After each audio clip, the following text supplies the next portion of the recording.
Dave, you just delivered a session on how digital excellence is transforming how medicines are developed and manufactured. What do you mean by digital excellence? That's a great question. To me, there are three really important ingredients on digital excellence. The first is, have you thought through how to connect your systems, connecting systems together? The second is, once you connect them and you generate the data, are you using the data in the right way to unlock value? And finally, don't forget about the cultural change. Digital is a cultural change. If you don't take the people with you, it ain't going to happen. For people that know me, I'm like, technology is the easy bit, right? As people are the interesting piece. Now, but if I may, so with those three pillars of digital excellence, how does that change or transform how we develop medicine and manufacture? Well, if we connect systems and we pull the data out, the data can give us the information we need to make faster, better, real-time decisions. If you look at the pharmaceutical industry, there's a lot of science. And if science comes off the rails and it takes us a day or two or three to fix it come off the rails, you can create a lot of waste. So the word I use is momentum. So what it does, what I think digital excellence will do in the industry is create momentum towards efficiency. Efficiency unlocks cash, it unlocks carbon footprint, it improves your compliance. So that's what we're talking about here. All right. Now, if I may, I'm a technology guy, so you spoke in your session under the covers. I'm sure there's AI, there's IoT, there's digital twins. Is this the technologies that are enabling all of this? Absolutely. I mean, if you take, I'll give you two very quick examples. You mentioned digital twin. So if we look at the control systems, and here we are at Siemens Transform event, if you look at control systems, if you don't implement that control system the right way, a flexible design with a digital twin, you're going to reduce your capability to implement continuous improvement in the future. And so that's an important, right up front, how do you implement your automation? The second thing is, if you look at the drug discovery cycle, this kind of 8 to 10 years period, it's a lot of experimentation, scientific trial by error experimentation. If we can use the data we've generated through an AI strategy, machine learning AI, and actually predict the science, and then use simple experiments to verify, you can speed it up and collapse down that time. That's really important. Now, it's not my industry, but you made a fascinating comment. You said with all of the digitalization, all of the tools, you spoke about continuous manufacturing. You said that primarily we still make our tablets the same way we did 200 years ago, that there was 12 tablets made today by continuous manufacturing. For those of us not in the industry, what do you mean by that? So, I mean, the first thing to say, certainly for the audience, is that tablets are the main type of pharmaceutical product we take, okay? And will be for the next, 50 to 100 years. And they're all made by what we call a batch process just now, where in actual fact at some point you're taking a powder and you're bashing it and stamping it with a bit of metal. Right. And when you do that, it can lead to compliance issues. The tablet can break up, or what we call friable, but also you can lose powder and it is waste. Okay. Now some of these chemicals that we combine can be 30 stages of chemistry, a lot of money come together, and then you hit a bit of metal and you throw it away.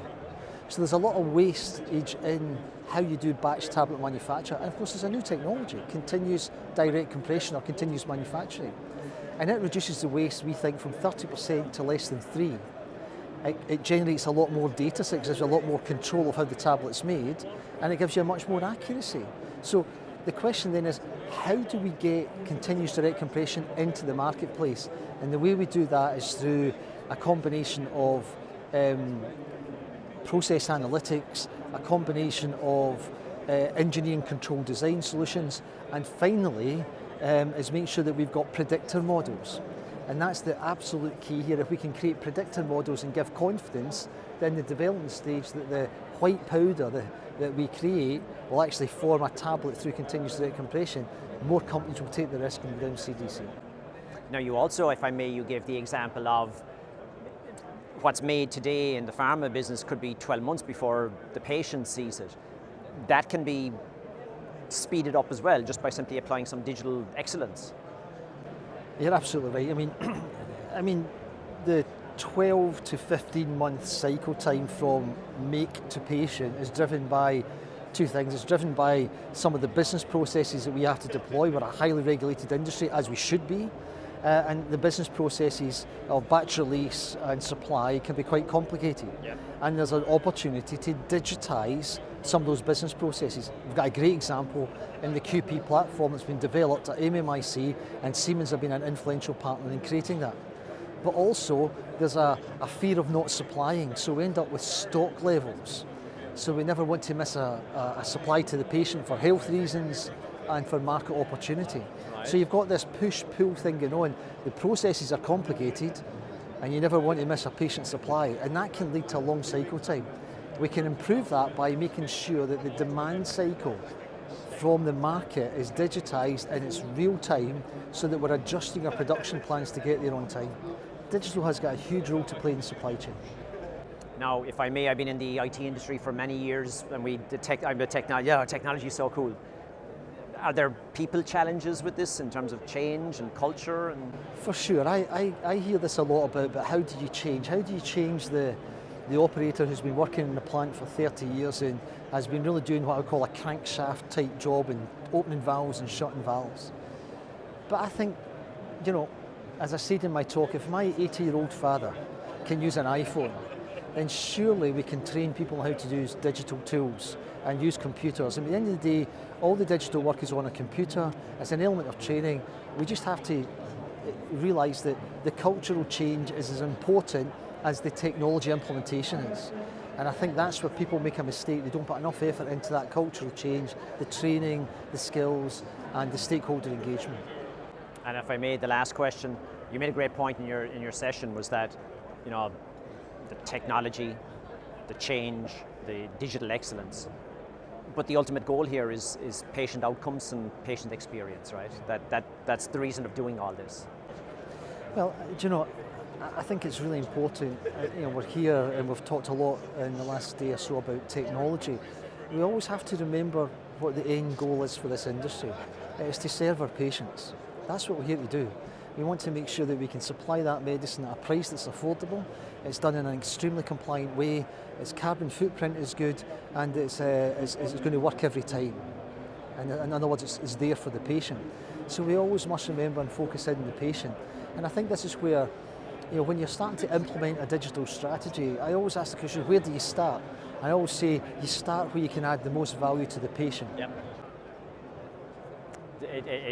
It's not my industry, but it was fascinating the way hearing how technology can help, but it's back to the process. And you also made the comment about sustainability, and if I'm correct, there's new regulation coming in terms of the carbon footprint for the medicines.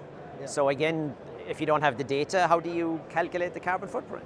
Well, do you know, the carbon footprint of the industry, the pharmaceutical industry, is one of the largest of all sectors, and they're long, complex supply chains. And it's important that we, this generation of pharmaceutical leaders, take that on board. We set the right targets, we present the data in the right way, make better decisions, and trying to reduce the wastage that's in the industry and drive real benefit back to the planet. That's really important. And back to the digital excellence, right? The technology is the building blocks, but it's how you apply it is the key. You know, in this day and age, we should be able to develop what I would call a real-time monitoring tool for your carbon footprint. And it's not just about the single factory, but we should be able to get the supply chain, and we should be able to see at our fingertips when we need to make decisions to turn the tap on or turn the tap off. We don't have that today, and that's really important we get it for the future. Interesting times ahead. Thank you very much. Yeah, you're welcome. Thank you. Thanks. Cheers. Thanks very much. Bye-bye.